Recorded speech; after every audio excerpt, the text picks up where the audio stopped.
Série Un jour, un verset.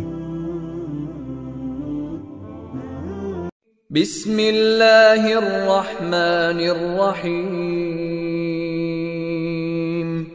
اقرأ باسم ربك الذي خلق Épisode numéro 1. Le début de la révélation du Coran. Notre prophète sallallahu alayhi wa sallam était réputé pour être un homme de bonne moralité dans sa communauté. Il n'adorait pas les idoles, ne mangeait pas la viande d'animaux sacrifiés en leur nom, ne buvait jamais d'alcool, ni ne jouait à des jeux de hasard. Durant la période de l'ignorance précédant l'islam, il ne participait pas aux fêtes et amusements organisés au nom des idoles.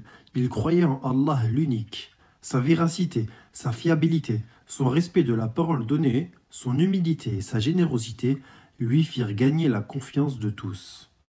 À l'âge de 40 ans, il commença à faire des rêves étranges. Tout ce qu'il voyait dans ses rêves commençait à se concrétiser et à se réaliser parfaitement. Puis, il se retira dans une grotte surplombant la Mecque, appelée Hira, où il y passa plusieurs nuits pour se retrancher et méditer sur la création d'Allah. C'était une forme d'adoration. Il emportait avec lui des aliments dans la grotte, et quand il n'avait plus de nourriture, sa femme Khadija l'approvisionna de vivres afin de passer des nuits semblables. Cette situation se prolongea jusqu'à ce que la vérité lui fût apportée dans la grotte de Hira.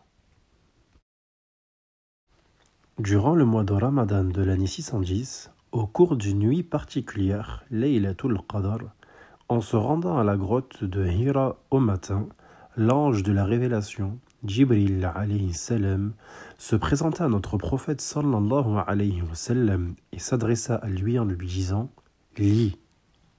« Je ne sais pas lire », lui répondit le prophète sallallahu alayhi wa sallam. L'ange le serra au point de perdre connaissance, puis il le relâcha en lui disant « Lis ».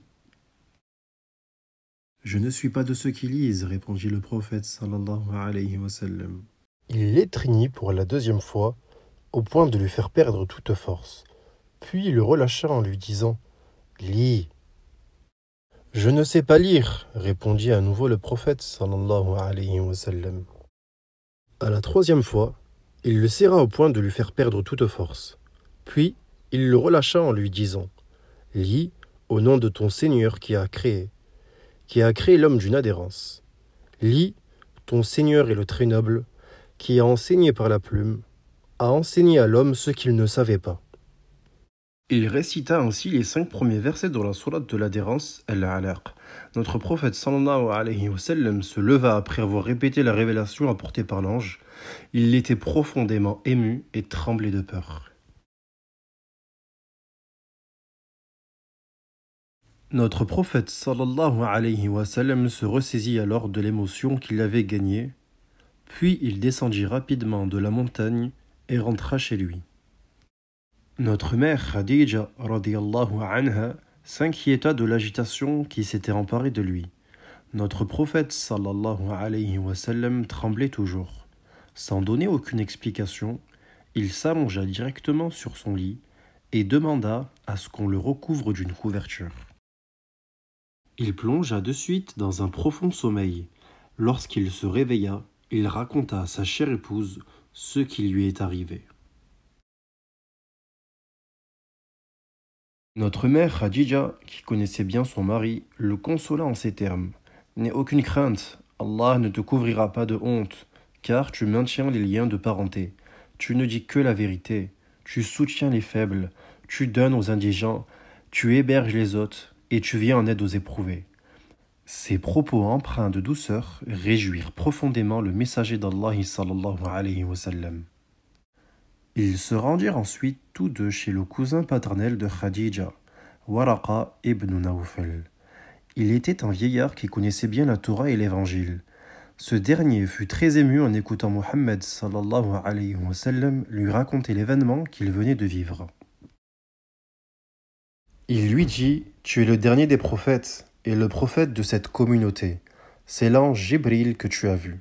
C'est celui qui est apparu à Moussa et à Isa, pourvu que je sois vivant lorsque ton peuple t'expulsera. » En entendant cela, le messager d'Allah sallallahu alayhi wa sallam demanda avec étonnement: « Ils vont m'expulser ?»